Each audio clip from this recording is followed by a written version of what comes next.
there. Look at that. Is a 10-year-old Dualsport good enough? We're going to find out with this 2013 KTM 500 EXC.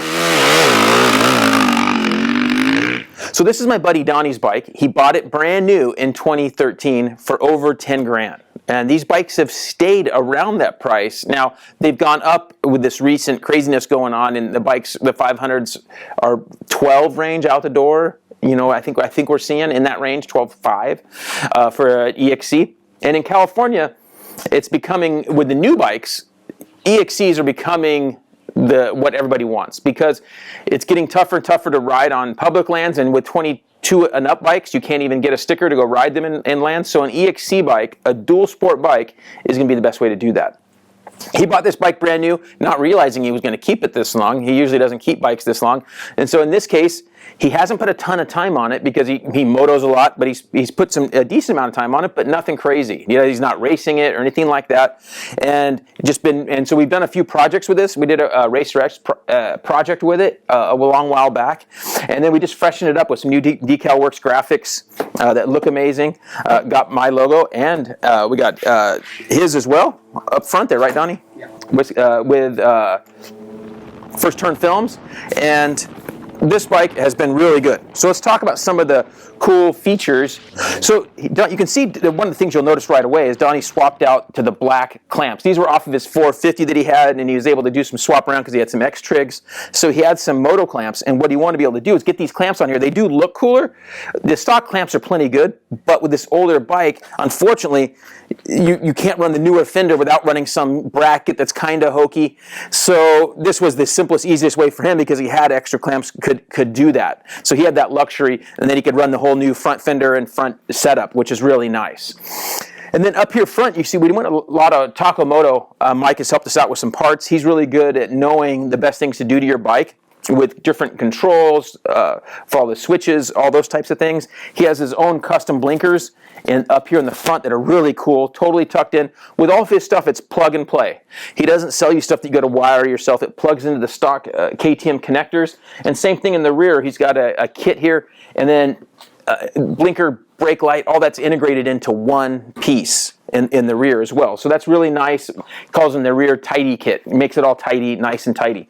He has an Enduro plate that he sells that the number plate, license plate, will just be able to bolt to. And then if it gets in a little accident here, wreck, falling over, you're not going to break off and tear that whole section up.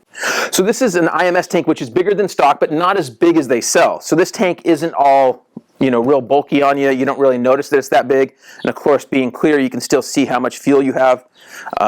Race Tech did the suspension for us, set up for Donnie. It's been really good. Motor's basically stock internally. Got the Vortex ECU added, which we mentioned. Have Enduro Engineering has a guard on the clutch side here, which is really good for the slave. And Enduro Engineering also has our hand guards we run. And then double take mirrors, really cool tuck away deal. It's a really nice system the way they do that. They simply you can just swivel them down, and you can put them out down here when you get into the tight stuff, and leave them up here as soon as you get onto the road or dirt road.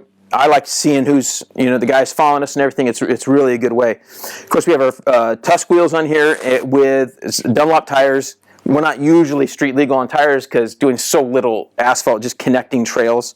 The skid plate on this bike is the KTM Power Parts one. That was the one that kind of fit the best that Donnie found for it. Scar foot pegs, uni filter, had the Henson cover and plates on there. TM Designs has the rear guard for the rear chain guide as well as the rear rotor guard. When we originally did this bike years ago for Racer X, we stripped it, we pulled the engine out, did everything, and we painted the frame, powder coated it orange with San Diego powder coating. And as you can see, it still looks really good. And that's been about 4 or 5 years ago. We have our FMF on here, full system, but the exhaust is still pretty quiet on this thing. So that part's really nice.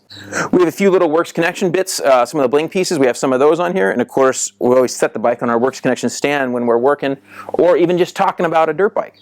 For our gearing, we have a 1448. We've got a steel Pro X rear sprocket there with O-ring chain. And that gearing seems to work really well on the road and on the trail. Even in the tighter trail, First gear is not too high. We're fine in first gear up the tight stuff. I don't know that we'd want to go to a 49 or 50, but if somebody was in really tight stuff, you could bump up a little bit more to a 49 or 50 if you weren't worried about top speed anywhere else. But overall, we really like the tranny and the ratios on the track, on the trail, and on the road as well. Thanks for watching the video so far. Don't forget, if you're going to shop for new parts for your dirt bike at RockyMountainATVMC.com, to click on the link in our description below. Okay, so this bike still really rips. One of the advantages of these 2013 models is you don't really have to do the Vortex. They run pretty dang good without doing the serious mods, because these bikes weren't nearly as regulated. I think back then they didn't have nearly the they weren't as compliant, let's say. Nowadays the new bikes are much more toned down in their power delivery stock. They're much more corked up. So first of all, finding one of these bikes that has low hours is going to be difficult, because most people that buy these bikes are pretty high hours. And the ones now, with all the craziness going on in used prices, the used ones of these we've seen are carrying, you know, the $8,000 range I've seen on these bikes. And so that's been, you know, not pleasant. If you're looking for one, that's a bit discouraging. But it's still a really good bike. Now, on the downside of things, we've noticed this bike is substantially heavier than the newer generation of EXCs, the newer frame, newer engine bikes. It is heavier. And on most asphalt and dirt roads, you're not really going to notice that. Where it becomes more of a problem, like where Donnie notices it more, is when we're into this deep sand, we're out to the desert, we're in the deep sand stuff, and where you're having to, you know, not trying to lose that front end. It would definitely you can feel that additional weight of the bike. Neither bike, you know, new or old, the version, you're not really racing on a track or anything, typically, most Dualsport guys. So what you're concerned about is that extra weight can feel tough in the tight stuff and in the deep sand, muddy conditions, rooty, that kind of stuff. That's where you're going to feel that extra weight. But for most people that are truly dual sporting and staying on dirt roads and ATV wide stuff and just a bit of single track, I think these bikes are just fine. And the engines are very durable and last a long time. And now, as far as durability on these engines, we have guys that have, you know, 300 to 400 hours on stock components in these engines and are just fine. If you don't suck dirt and change your oil regularly, these things will last a very long time. So that's a really good thing and important to remember. This bike is still plenty fast, as you can see when we're riding around, and it's just got all the power you need, and it's a smooth, easy to ride power. We have some good desert footage from our recent ride out in Ocotillo Wells this winter. That stuff's not all that exciting, but it was pretty fun. We had a pretty good fun time, and I was on my Dualsport. Donnie is on his 500 EXC, and we had a great time on this ride.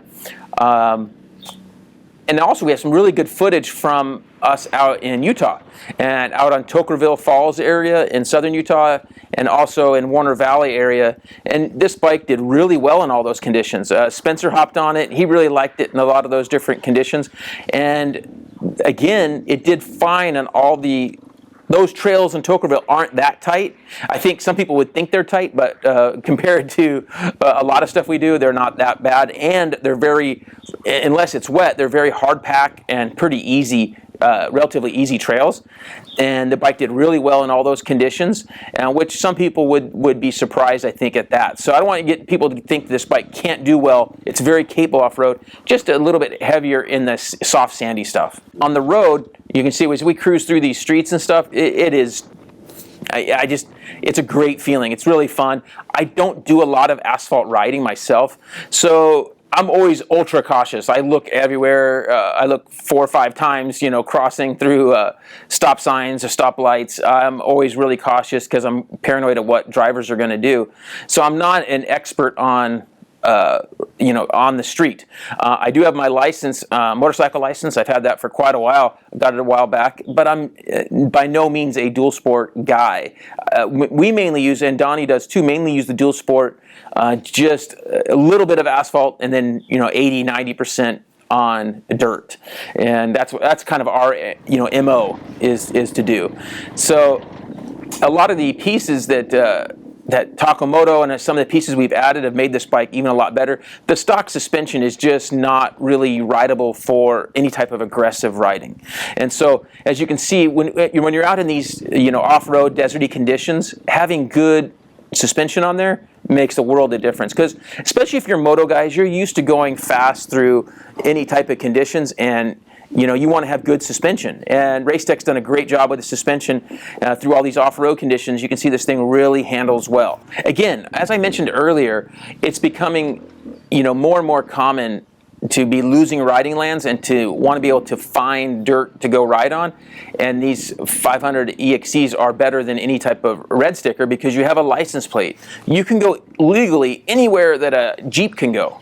So if a Jeep can go there, you can go there with this. It's a street legal machine. So that's what's really nice about having a street legal Dualsport, especially in California, is that you can go to any type of off-road areas and dirt roads, trails that are legal for Jeeps. And we use Onyx Off-Road for us. You can use the discount code DBTV1 if you want to go check that out. Onyx Off-Road will show you all those trails and also show you private lands and all the different riding areas. So that's really nice to have. So on this, when you're looking for places to go, having an EXC can really help and go find those areas to explore. That's one of the big things we find with the Dualsports, is being able to do just that. Onyx Off-Road, nowhere to go with the #1 GPS app. Access 500,000 miles of trails and roads, open dates and public lands. The elite version even shows landowners and property boundaries. Download the Onyx Off-Road app. To save 20%, use the discount code DBTV1.